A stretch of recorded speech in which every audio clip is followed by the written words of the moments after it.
ensi nga giyugumya ng'omuyaga mungi era nze nja kusinza Katonda.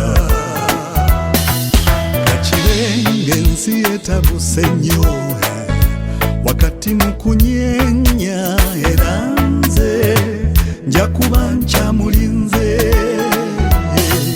Kalirenge eryato lisaanyewo ng'eryato bupapajjo mu ntiisa era nkyamulinze.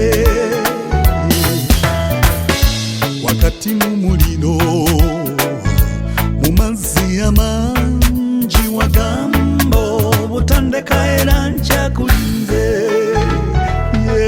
Subiranga Yesu akyandowooza Subiranze kubanga ensonga yeeyo era kamuwenge ebintu byange ampa obulamu bw'emirembe.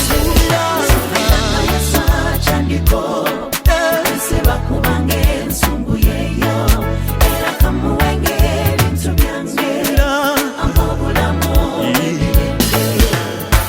ng'obugagga busaanyewo bwe nakolera emyaka emingi nja kusinza Katonda.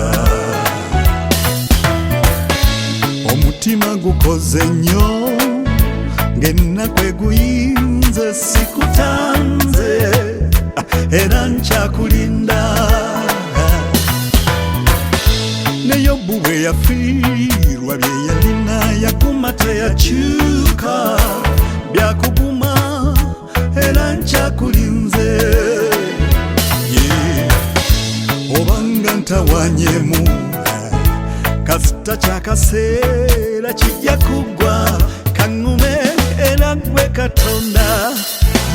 Suubira Subiranga Yesu akyandowooza suubiranze kubanga ensonga yeeyo era kamuwenge ebintu byange ampa obulamu bw'emirembe. Subiranga Yesu akyandiko nsiba kubanga ensonga yeeyo tandese era kamuwenge ebintu byange suubiranze ampa obulamu bw'emirembe.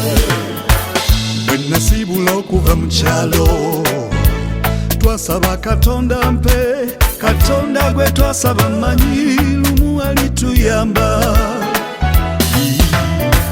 Wadde gye ndi bizibu nnyo obulamu buzibu nnyo tebinnaba kulungiwa naye nkyamulinzeeko. Lwakuba emiteeru gy'abalamu mingi olukya lw'obala tebinnaba kulungiwa naye nkyagoberera.